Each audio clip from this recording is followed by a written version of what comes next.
What is up, everyone? It's Blairix. We play in hardcore mode. It was happening over the weekend.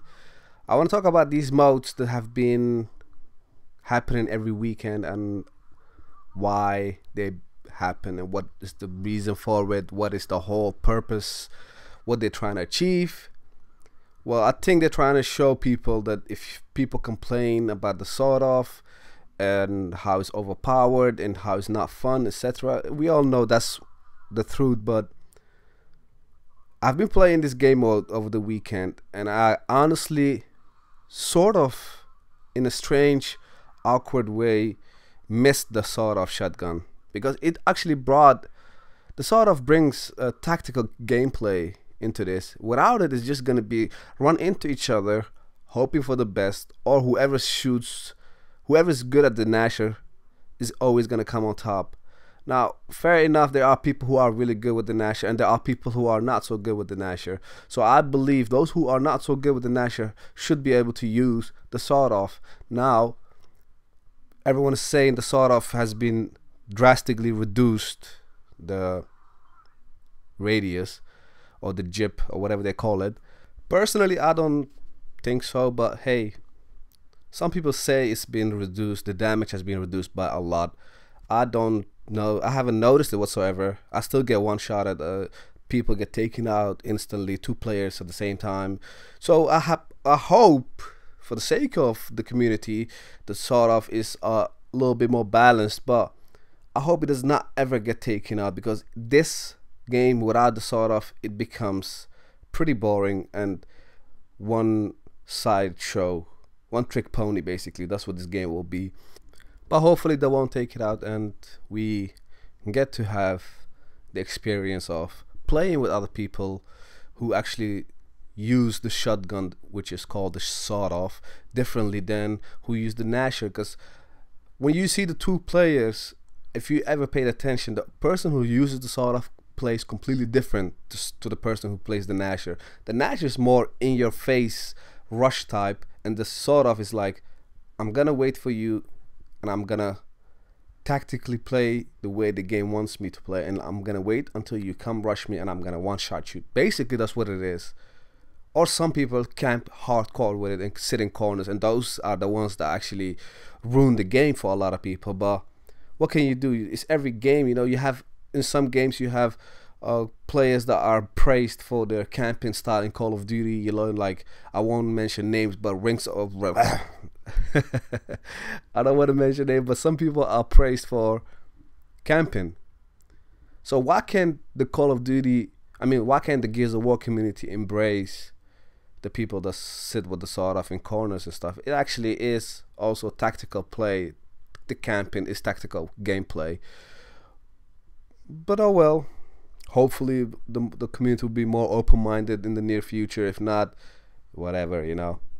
Anyways, I'm excited, so excited. I might sing a song. I'm so excited, I just can't hide it. Bum. I don't want you to lose, blah blah blah blah. Anyways, yeah, I'm really looking forward to Battlefield, and there is I don't know if it's a new, because you can correct me, I'm not really much of a Battlefield player, but they finally figured out how powerful, EA finally figured out how powerful YouTube community is right now, and how big it's actually becoming, because they see every year in year out, they see the hype train of YouTube and how it influences people to actually buy a game. We all know Call of Duty, and a lot of people hate the game, but the same people that hate the game buy it every year because of the hype train. They jump on the hype train and they can't help themselves because of YouTube. Everyone, when you log into YouTube the day Call of Duty is released, you see at least maybe 30 videos, maybe 40 videos a day of people posting, you know, clips, commentaries, fluke shots, some random shots, etc., etc. And people get taken by the hype train. They were like, oh, you know what, I gotta get me some of that, I have to buy it. That's basically the mentality because of YouTube. It changes. your opinion on how a game is. If you see a game and you see the channel comments, you see the hype behind it, you see on the TV, you see your friends talk about it, even if you don't like the game, you jump on it. So EA figured out, okay, you know what, we need to get into this YouTube hype train sort of stuff, machinima and all that. So they shortened the team deathmatches now into 6 minutes.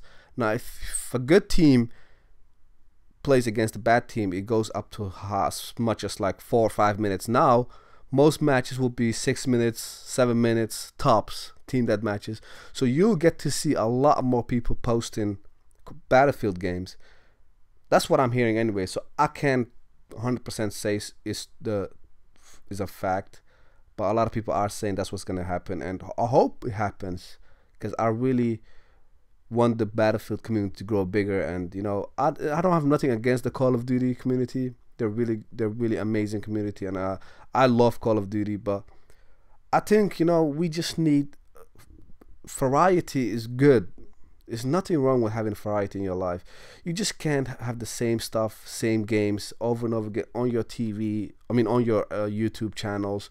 You know, all the big guys, you know, 400, 500, they all came from the YouTube community. I don't see a Battlefield player who has 500,000, 400 subscribers.